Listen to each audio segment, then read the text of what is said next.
안녕하세요, 여러분. 국어쌤입니다. 너무 오랜만에 찾아왔죠?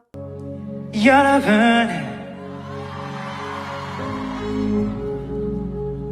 너무 보고 싶어서 핑계와 변명은 하지 않겠습니다. 대신 오늘 준비한 주제 단모음 분류 체계를 여러분들이 최대한 이해하기 쉽게 그리고 잘 외워지도록 최선을 다해 설명하겠습니다. 그럼 시작해 볼까요? 모음은 입안에서 아무런 장애 없이 나오는 소리였습니다. 이 모음은 소리 낼 때 입술 모양과 혀의 위치가 변하지 않는 모음인 단모음 10개, 변하는 모음인 이중모음 11개로 이루어져 있었습니다. 기억나시죠? 오늘은 단모음과 이중모음 중 단모음 10개를 3개의 기준에 따라 분류해 보도록 하겠습니다.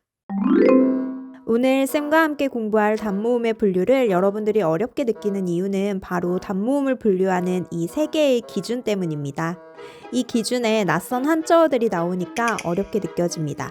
그래서 시험이 임박해 오면 키위를 주게 되었소 내가로 달달 외우는데요. 물론 내일이 시험이라고 하면 이렇게 외우셔도 돼요.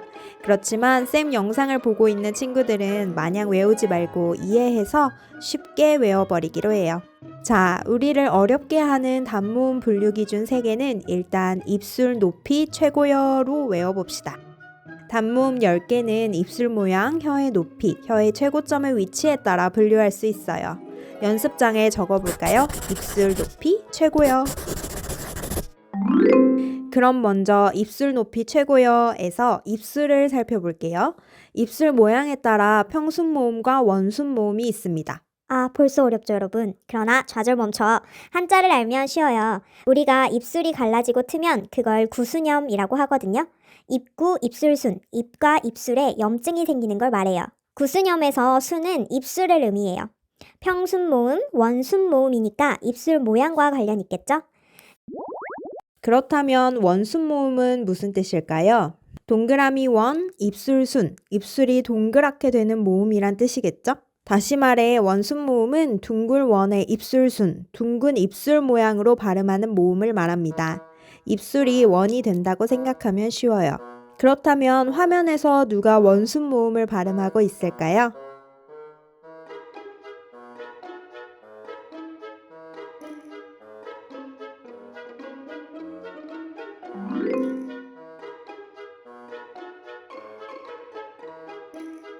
원순모음에는 위, 외, 우, 오 4개가 있습니다. 위와 외는 단모음인데 우리가 발음하면 우를 빠르게 발음하고 이를 발음해 위 소리를 냅니다. 이렇게 보면 위는 이중모음 같죠? 여기서 헷갈리지 않게 주의하세요. 원칙은 입을 쭉 내밀어 동그랗게 만들고 위 소리를 내는 게 표준 발음이에요. 위는 단모음이니까요. 할머니, 할아버지, 참으. 다만 사람들이 이렇게 발음하지 않고 우 발음 후 이를 소리내다 보니 위는 단모음으로 발음하는 게 원칙이지만 이중모음으로 발음함도 허용한다고 정했어요.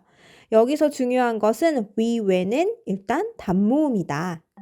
평순모음은 발음할 때 입술이 평평한 모양이 되는 모음을 말합니다. 원순모음에 비해 입술이 평평한 경우를 말해요.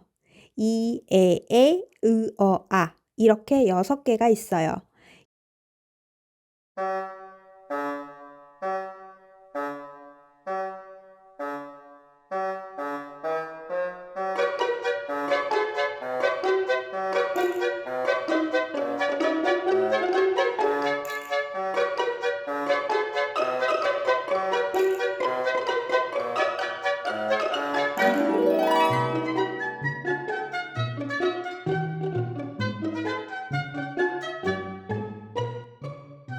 선생님, 저는 어를 발음할 때 입술이 동그랗게 되는데요?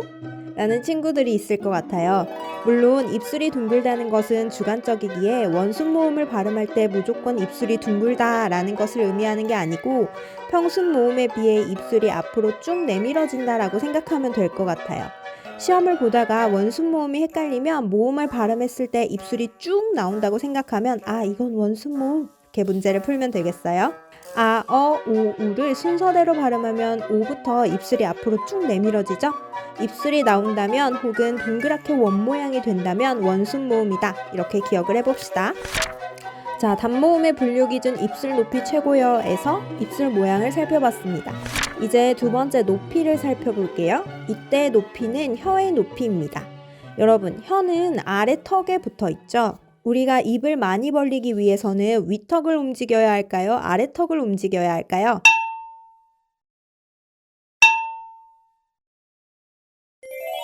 그렇죠. 아래턱만 움직이니 입을 많이 벌리기 위해서는 아래턱을 아래로 많이 내려야겠죠? 혀는 아래턱에 붙어 있어 아래턱을 아래로 많이 내리면 혀도 함께 내려가게 됩니다. 발음할 때 입을 얼마나 많이 벌리느냐에 따라 단모음을 고모음, 중모음, 저모음으로 나눌 수 있습니다. 아를 예로 들어 설명해 볼게요. 아를 순서대로 발음해 보면 점점 아래턱이 벌어지는 걸 알 수 있어요. 는 입을 가장 적게 벌리죠. 그래서 혀의 위치가 아보다 높아요. 혀의 위치가 높다고 해서 고모음이라고 합니다. 우리가 높은 빌딩을 고층 빌딩이라고 하잖아요. 혀의 위치가 높은 고모음입니다. 는 의에 비해서는 입을 벌리고 아를 발음할 때보단 입이 덜 벌어지므로 혀의 위치가 중간이다. 그래서 중모음이라고 합니다.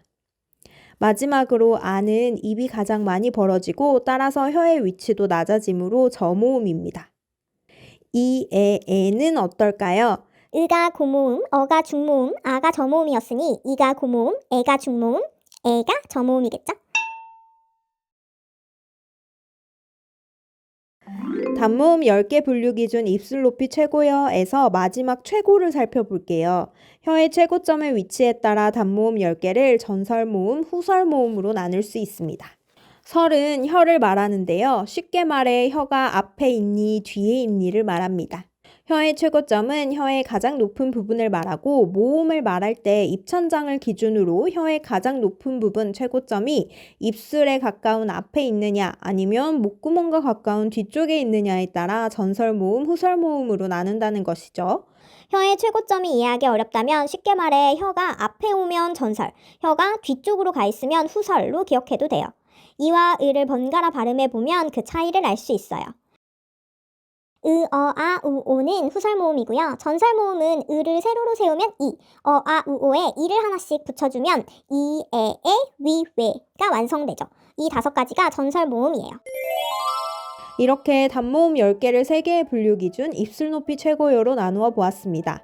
입술 모양에 따라 원순모음, 평순모음, 혀의 높이에 따라 고모음, 중모음, 저모음, 혀의 최고점의 위치에 따라 전설모음, 후설모음으로 나눴죠. 이것을 표로 만들면 여러분들이 잘 아시는 이 표가 되고요. 이것을 쉽게 외우는 방법은 키위를 주게 되었소 내가 이렇게 순서대로 10개를 외우는 겁니다. 여기서 주의해야 할 것은 키위를 주게 되었소 내가로 외우기만 하면 안 돼요. 이게 어떻게 분류되는지 그 기준도 함께 써놓을 수 있어야 합니다. 그럼 쌤과 함께 표를 한번 완성해 볼게요. 먼저 입천장을 기준으로 세로선을 쭉 나눠요. 앞에 오는 것은 전설, 뒤에 오는 것은 후설입니다. 그리고 이것을 혀의 높이에 따라 고모음, 중모음, 저모음 이렇게 가로로 3줄을 만들어줍니다. 그리고 양쪽 똑같이 입술 모양에 따른 분류, 평순모음과 원순모음을 나눠줍니다. 순서대로 칸을 채워봅시다. 키위를 주게 되었소 내가로 채우면 되겠죠? 이렇게 여러분이 표를 그릴 수 있어야 하고 시험지를 받으면 옆에 작게 표를 그리고 문제를 풀기 시작하세요. 오늘은 쌤과 함께 단모음을 3가지 기준에 따라 분류해 보았습니다. 부디 여러분에게 이 내용이 쉽게 와닿았기를 바라며 재밌고 알찬 국어 영상으로 또 찾아오겠습니다. 그럼 다음 시간에 만나요. 안녕!